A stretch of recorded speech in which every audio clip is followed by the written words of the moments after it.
Dinding permukiman keluarga sipir, tetapi tingginya lebih dari 1 kaki. Lagi pula, keluarga mereka tidak pernah menganggap siapapun menyerbu. Tembok ini hanya berupa formulir. Sama seperti Yan Hai memimpin 2 orang buangan untuk melarikan diri, sesosok telah disilangkan dari dinding.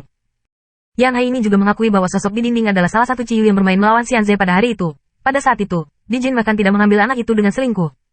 Mata Luo Zeng dan Yan Hai bertemu, dan Luo Zeng tersenyum ringan, lalu melompat turun dari dinding. Dia tidak memilih untuk mengejar Yan Hai, tetapi langsung pergi ke wanita yang bermarga-marga. Hei! Wanita yang bermarga-wanita itu dimasukkan ke dalam jubah, meskipun dia tidak bisa terbang, tetapi tubuhnya sangat ringan, bergerak di sepanjang jalan ke depan. Di sisi lain, Luo Zeng terus melompat dan terbang di rumah-rumah tinggi dan rendah itu. Di bawah penggunaan penuh medan, Luo Zeng 3 kali lebih cepat daripada wanita yang bermarga. Segera, wanita yang bermarga Mei mendengar langkah kaki dari sisi kanan. Dia mendongak dengan sedikit keraguan dan melihat Luo Zeng berlari berdampingan dengannya. Luo Zeng Cao tersenyum dan berkata dengan lembut, "Saya minta maaf, beberapa orang berharap Anda bisa tinggal." "Apakah itu?" Wanita itu bermarga sinis. Dia tidak tahu cara Luo Zeng datang, tapi pria yang bisa mengejar ketinggalan dalam waktu singkat berarti kekuatannya bagus. Tapi dia tidak terlalu bingung. Seperti kata Xiao Yan, orang-orang sipir tidak dapat sepenuhnya melepaskan diri dari kehidupan orang-orang, tetapi para dewa kuno Chaos memberi mereka rahmat, yang dapat dipisahkan dari batas-batas kehidupan. Hei! Wanita bermarga berlari ke depan, menarik sabuk di bawah tulang rusuk dengan lembut. Jubah kokoh yang awalnya membungkusnya mulai berpisah dari ujung atas, ujung tengah, dan ujung bawah. Rambut putih panjang wanita bermarga juga jatuh dari jubah. Keluarga sipir dibungkus jubah ini setiap saat, dan bahkan jubah jarang dikeluarkan dari suku. Hanya dalam kasus pertempuran mereka akan membuka jubah. Ketika jubah itu tersebar, sosok wanita bermarga itu terungkap. Bibirnya bergerak sedikit, dan kilau biru melintas dari siku lengannya. Energi yang unik mulai menyatu. Fluktuasi energi ini. Luo Zeng, yang berjalan berdampingan dengannya di atap, juga memiliki sedikit tatapan-tatapan, menunjukkan warna yang bermartabat. Sekarang semua orang buangan diubah menjadi manusia, atau hanya sedikit lebih kuat dari manusia. Keluarga sipir ini benar-benar dapat menginspirasi kekuatan-kekuatan ini dengan tubuh fana. Tapi kamu hanya bermimpi. Wanita itu bermarga melambaikan tangannya, dan energi biru terus menyatu, yang telah menjadi ujung tajam kedua siku.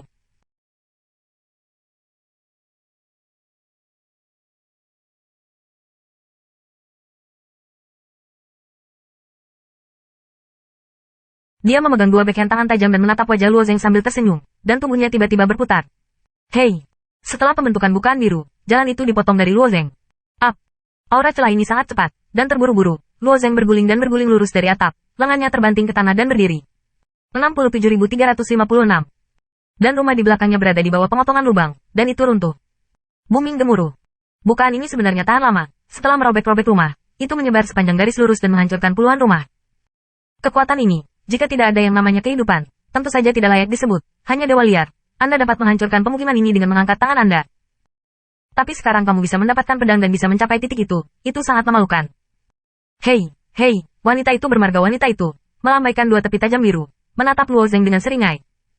Meskipun dia tidak dapat membunuh anak ini, dia masih agak sombong, dan dia berkata, saya masih berniat mengejar itu. Sekarang, saya dapat memberi Anda kesempatan untuk menyelamatkan hidup Anda. Luo Zeng mengalihkan pandangannya dari rumah yang hancur dan tersenyum, aku tidak butuh kesempatan ini. Setelah mendengar ini, wajah wanita cantik itu tiba-tiba dingin, melambaikan 2 bilah tajam dan bergegas menuju Luo Zeng. Untuk novel yang lebih menarik, silakan kunjungi buku www.sucong.com. Dia menyelamatkan ide membunuh Luo Zeng, dan tentu saja dia harus membuat keputusan cepat. Jika dia dikelilingi oleh penjajah, dia akan berada dalam kesulitan. Weng! 2 ujung tajam berwarna biru bergoyang di udara, menghasilkan 2 bulan sabit besar, satu kiri dan satu kanan menuju Luo Zeng Yu. Dalam menghadapi pembunuhan yang begitu mencengangkan, Luo Zeng menginjak langkah pedang, bentuk tubuhnya dipelintir dengan lembut, dan ia dengan aman dihindari. Itu langkah yang sangat rumit, wanita itu menyeringai, tapi kapan kamu bisa bersembunyi? Seperti yang dia katakan, cahaya biru yang mekar di tangannya sekali lagi hancur di wajah Luo Zeng. 1 pukulan lebih sengit daripada 1 pukulan, dan 1 pukulan lebih cepat dari 1 pukulan. Luo Zeng dan memegang pedang, tetapi dia hanya menghindarinya. Dia selalu menjaga jarak 3 atau 4 kaki dari wanita yang bermargahan, dan menggunakan tubuh yang fleksibel untuk berpindah-pindah melalui pisau wanita nama keluarga. Jika orang lain melihat adegan ini, saya takut berkeringat untuk Luo. Lagi pula, hanya mengambil langkah yang salah, saya takut itu akan dipotong-potong oleh wanita dengan nama keluarga, dan Luo Zeng tampaknya senang. Setelah beberapa lusinan pedang, hati wanita itu gelisah, dan anak ini bahkan lebih sulit daripada yang dia kira. Jika penguatan anak ini tercapai, dia takut dia tidak bisa pergi. Satu pemikiran tentang ini, wajahnya menunjukkan sentuhan senja, 2 tepi tajam biru terjalin, di bawah desakan keras, Luo Zeng harus mundur. Namun, dorongan ini hanya setengah. Mulutnya sedikit miring, dan kedua ujungnya yang tajam tiba-tiba berubah arah, membunuh mereka dari bahu Luo Zeng. Jika dia dibelenggu, dia bisa memotong Luo Zeng langsung menjadi tongkat dewasa. Tetapi pada saat ini, Luo Zeng mendongak dan menatap wanita yang bermarga, dan tersenyum sedikit, dan pedang panjang melintasi dada. Untuk novel-novel yang lebih menarik, silakan kunjungi buku pangkat.com, www.sucong.com. Wanita yang bermarga Lu melihat senyum Luo Zeng, dan hatinya agak bingung. Namun Luo Zeng berencana menggunakan pedang panjang biasa untuk memblokir dua ujungnya yang tajam. Ini terlalu naif, dan pedangnya yang tajam dapat menempatkan pedangnya dalam sekejap. Potong menjadi 3 bagian, bersama dengan tubuhnya.